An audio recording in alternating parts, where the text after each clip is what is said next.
Okay, July 6th at the Copper Box Arena in East London, Johnny Fisher takes on Alen Babic. Johnny Fisher is 11-0, I believe. Alen Babic is 12-1. That one loss being a first-round knockout defeat to Lucas Rzansky. Now, a lot of people are very positive about this fight. They're very excited about it. Johnny Fisher likes to come in, young guy, big, powerful, lets his hands go. Isn't the most cultured of fighters at this point, very raw still. Alen Babic, despite having a lot more experience than Johnny Fisher, as far as I'm aware anyway, in the amateurs, Alen Babic had something like 100 amateur fights. I don't think they were at the highest level, but he did have a lot of fights in his native Croatia. But anyway, he's also the older guy, has, as far as I'm aware, more experience, but he's even more crude, even more raw than Johnny Fisher is. And that was Babic's undoing against Rzansky, but the cracks were already there for Alen Babic prior to the Rzansky fight. He was getting hurt in fights, he was getting dropped in fights, and I was saying at the time that I suspect a lot of it is down to the very, very tough sparring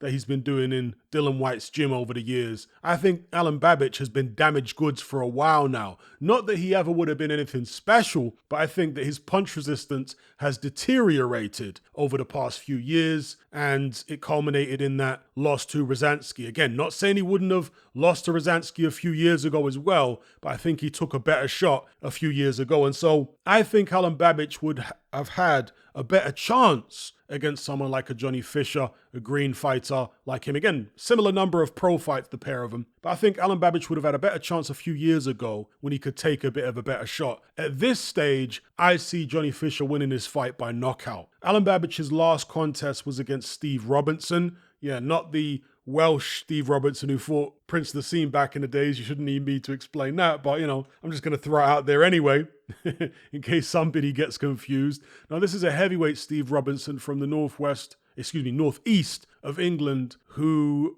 looks like he's taken far too many punches in his career at this stage. Very, very crude. I mean, if you think Babic is crude, he made Babic look like Sugar Ray Leonard in their fight. So, that was Babic's last contest. He did win by stoppage. There were some minor tweaks that I saw there. He's now working with a new trainer. He's based in Ireland, but I don't think the new tweaks will be enough to deal with what Johnny Fisher brings to the table. And I don't rate Johnny Fisher amazingly highly or anything like that, but I do think he's got the punching power, the size, even though he's quite raw, I think he has the technique, to be honest, to be able to deal with Alen Babic. If he wants to box from the outside, use a bit of movement and so on, which we have seen from him in some of his fights, I think he can do it if it's called for. And I think this fight shouldn't go any more than 4 rounds. It's a 10-rounder. I would expect Johnny Fisher to get rid of Alen Babic inside 4 rounds. Let's push it and say 5 rounds. Because unless Babic is able to keep his chin out of the way much better than we've seen in the past, at some stage he's going to get tagged. Because again, Johnny Fisher is not shy in the ring.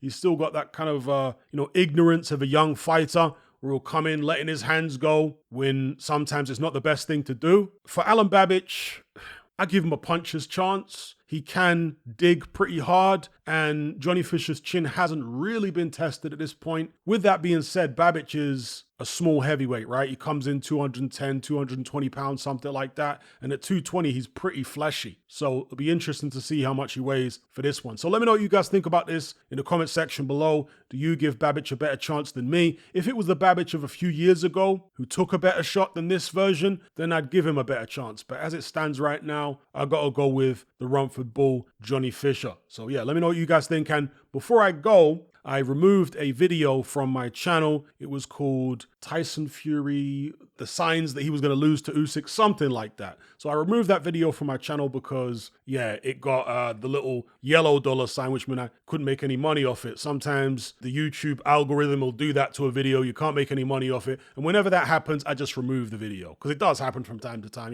I'm not a stranger to that happening to my videos. So I just removed those videos and I upload them now. I'm going to start uploading them all to my Patreon page. So any videos that I remove from my YouTube channel, I will upload to my Patreon page. And that particular video, if you guys want to see it, I've made it public on my Patreon page. So I'll leave a link in the description below. Just click that link. You'll be able to go watch it for free on my Patreon page. You don't have to sign up for anything. It's publicly available and accessible to anyone. All right. And also, I uploaded a video, which I was promising over the past couple days, to my Patreon page. This is for paid members on Patreon, and it is an analysis of the first 3 rounds of the Usyk Fury fight and the 7th round, where I slow down the video footage, zoom right in, and we can see exactly who's landing what. And you will see, without any shadow of a doubt, that Alexander Usyk won the first 3 rounds of the Tyson Fury fight, and he also won the 7th round. It's not me speculating. This is not my opinion. A round of professional boxing is given to whoever lands the highest number of clean, effective punches in that round. And there's absolutely no doubt when you see this footage,